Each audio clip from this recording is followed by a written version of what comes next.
estuvimos hablando un poco de la parte de lo que son las proteínas, ¿verdad? Sí. Y dijimos de que las proteínas, pues, son biomoléculas formadas básicamente de carbono, hidrógeno, oxígeno, y la parte de lo que es nitrógeno, y que la mayoría contiene azufre, ¿verdad? ¿Sí? También hablamos de que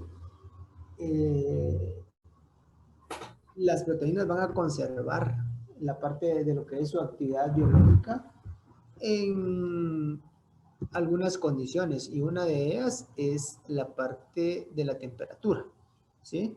También está el pH, ¿verdad? Que va a ser importante para que pueda mantener o conservar esa su actividad biológica.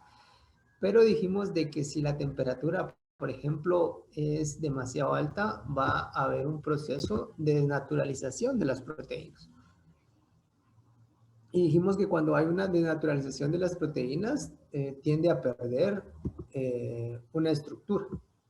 ¿Y cuál es la estructura que pierde la proteína a la hora de hacer su proceso de desnaturalización? ¿Alguien nos recuerda?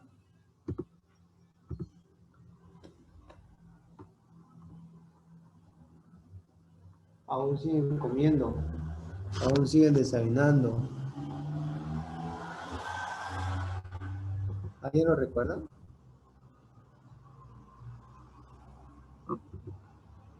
¿No? ¿Garrido? No, Inge, no me No. acuerdo. Ok. Primo. Primo. Tampoco, ingeniero. Ah, no, muy bien. Bueno, dijimos de que se va a perder la estructura terciaria, ¿verdad? Y también la parte de lo que es la secundaria, ¿verdad? Sí, entonces de esa manera.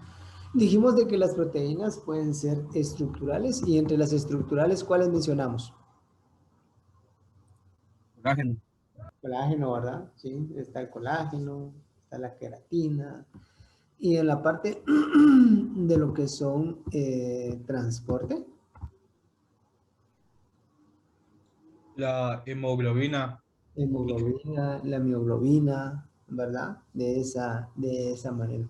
Dijimos que también la parte de lo que son las proteínas son catalizadores, ¿verdad? Que pueden acelerar más de 1 millón de veces una reacción, y que esa reacción puede ser positiva o puede ser negativa.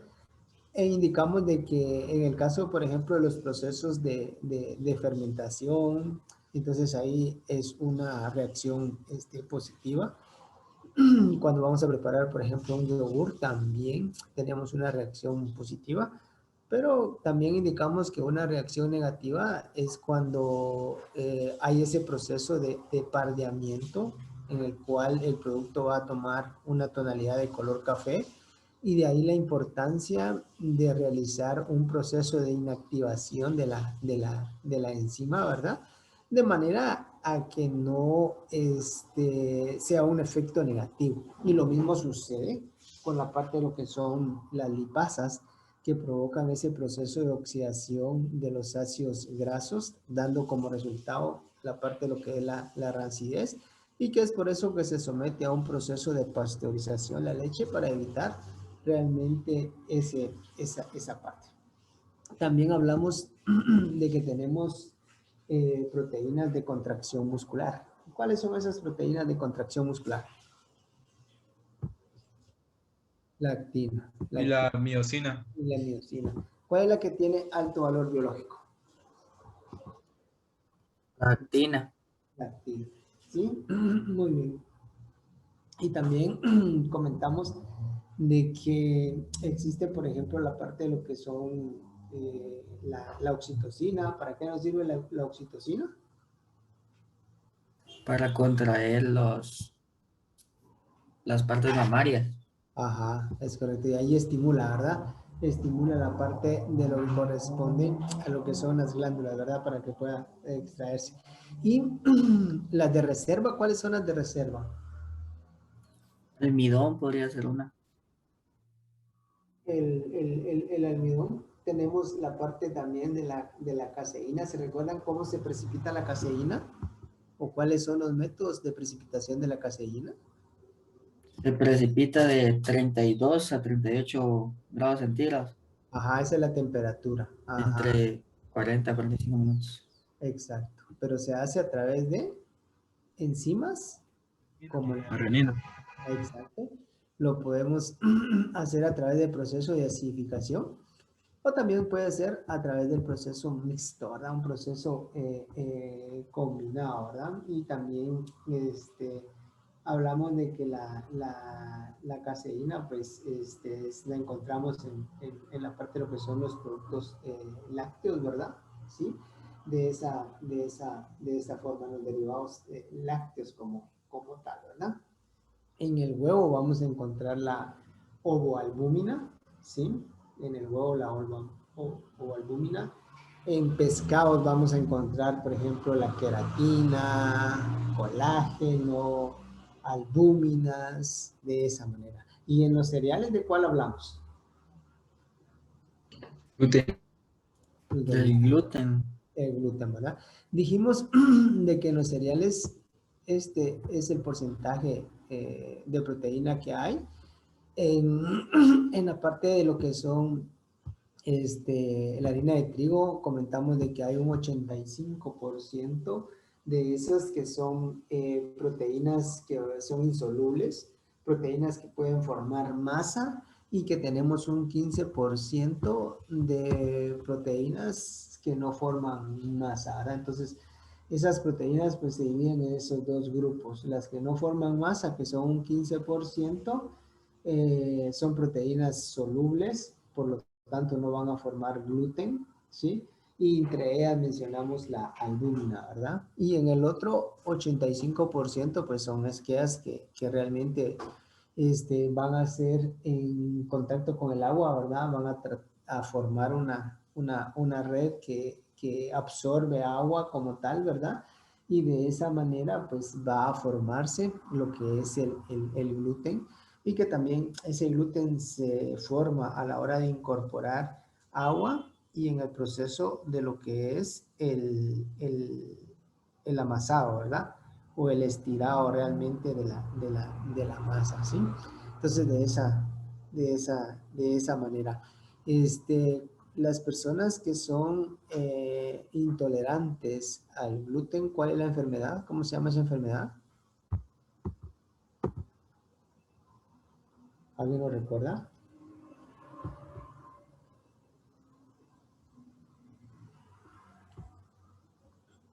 ¿Alguien lo recuerda? ¿Primo?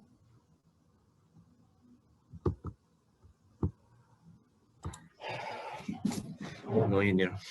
La verdad, no. Hoy no tenés ganas vos, primo, de nada. Ahí está, Ley se describió, sí, son celíacas, ¿verdad? Son las personas celíacas, ¿verdad? Sí, de esa manera. ¿La glicinina era una proteína de cuál? ¿Dónde la encontramos esta?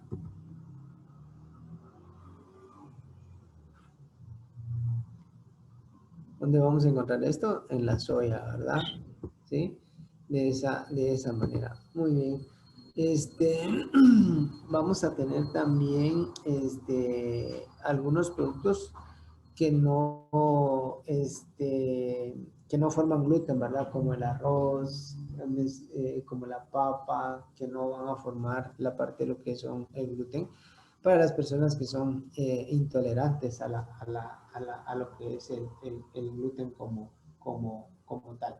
Algo también importante dentro de la parte esta es de que algunos autores, por ejemplo, clasifican a las proteínas en proteínas que son simples, ¿sí? O que también reciben el nombre de holoproteínas, ¿sí? Proteínas simples. Entre estas proteínas simples, pues están las albúminas, las glulinas, ¿sí? Y también hablan sobre la parte de lo que son las proteínas conjugadas, ¿sí? esas proteínas conjugadas, que son las proteínas heteroproteínas.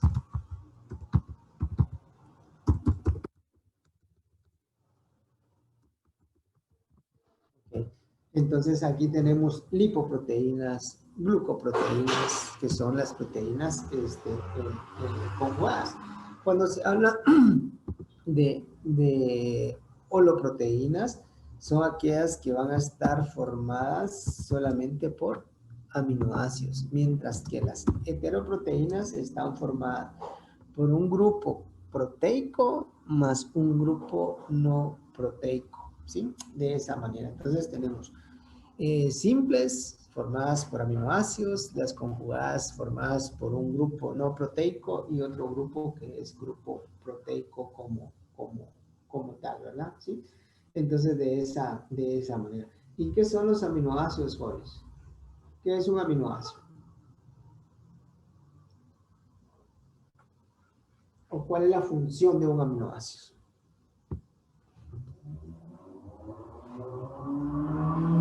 ¿Qué decís, Aguchán Morales, desde allá de Tecpan? No recuerdo, ingeniero. No, muy bien, gracias. Anthony García, ¿estás despierto, Anthony? ¿Estás desayunando? No, profe. ¿No recordás? Diana, Diana, alguien escribió en el chat. Lendy escribió componentes básicos de las proteínas. Diana dice que no. Gracias. Los aminoácidos pues son aquellos que van a participar en la síntesis, ¿verdad? De las proteínas y que cada uno va a tener una función muy concreta, ¿verdad? ¿Sí? De esa manera. Entonces, tienen esa característica de participar en la síntesis de la parte de lo que son las proteínas. Fabiana, ¿se recuerda cómo se clasifican los aminoácidos? Fabiana Arriola, ¿están a jugar o no? ¿O está desayunando? Sí, ingeniero. Disculpe, es que no lo escuché bien. ¿Podría repetir la pregunta, por favor? Ok. ¿Cómo se clasifican los aminoácidos? No sé si me escuchó, Fabiana.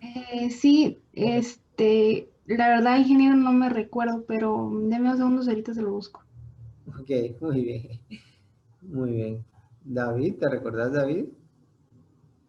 ¿No? Yo tal vez pensaba, creo que hidrofóbicos habían algunos. Hidrofóbicos. Sí, sí. ¿Qué decís? Ah, solo eso me recuerdo. Gracias, oíste. Primo. Hoy ya ando mal, ingeniero. No sé. Tenés sueño, vamos. Jordi. Vamos a ver, alguien escribió en el chat. Ahí está. Ahí está. Ahí escribió Campos y es esenciales y no esenciales, ¿verdad? De esa manera lo vamos a ir clasificando, ¿verdad? Ahí vamos a tener leucina, isoleucina, triptófano, lisina, toda la parte de eso. Muy bien. Vamos a realizar la actividad de la semana. ¿Todos se recuerdan en qué grupo estuvieron trabajando anteriormente? ¿En qué sala estaban? ¿Se recuerdan? ¿Se les quita el sueño? Sí, ingeniero. Ok, muy bien. Entonces, por acá tenemos sala 1, va a tener enzimas, la parte de lo que es sala 2 o el grupo 2, lo que son los lípidos, el grupo 3, lo que son los minerales, y el grupo 4, lo que son las vitaminas. ¿Qué necesitamos acá? Primero, por ejemplo, el grupo 1 que tiene enzimas va a definir qué es una enzima, ¿sí? Va a colocar la clasificación, cómo se clasifican las enzimas, y además de ver cómo se clasifican las enzimas, va a colocar ejemplos de esas enzimas como tal, ¿verdad? ¿Sí? De esa manera. Los lípidos igual, va a definir los lípidos, de qué están compuestos los lípidos, cómo se clasifican los lípidos como tal, ¿verdad? Hay que hablar sobre, sobre las grasas saturadas, grasas insaturadas, la parte de lo que corresponde a lo que son las grasas trans, de esa manera. Minerales igual, la definición, la función y cuáles minerales actúan en esas funciones como tal. En el caso de las vitaminas, de igual manera vamos a definir qué son las vitaminas, vamos a incluir en la parte de lo que son las vitaminas, cómo se clasifican. Además de ello, vamos a colocar lo que corresponde a lo que es qué pasa cuando hay deficiencias de vitaminas, ¿sí? O qué pasa también cuando hay demasiadas vitaminas, cuál es el nombre. Por ejemplo, van a hablar de vitamina, por decirle vitamina B1, que otro nombre recibe la vitamina B1, o van a colocar, por ejemplo, la parte de lo que es vitamina B5, van a colocar qué nombre reciben esas vitaminas, ¿verdad? O vitamina B6, ¿sí? Entonces, de esa manera. Y también es importante que coloquen en dónde podemos encontrar la parte de lo que son esas vitaminas. Muy bien. Entonces, como todos saben cuál es su sala, voy a generar la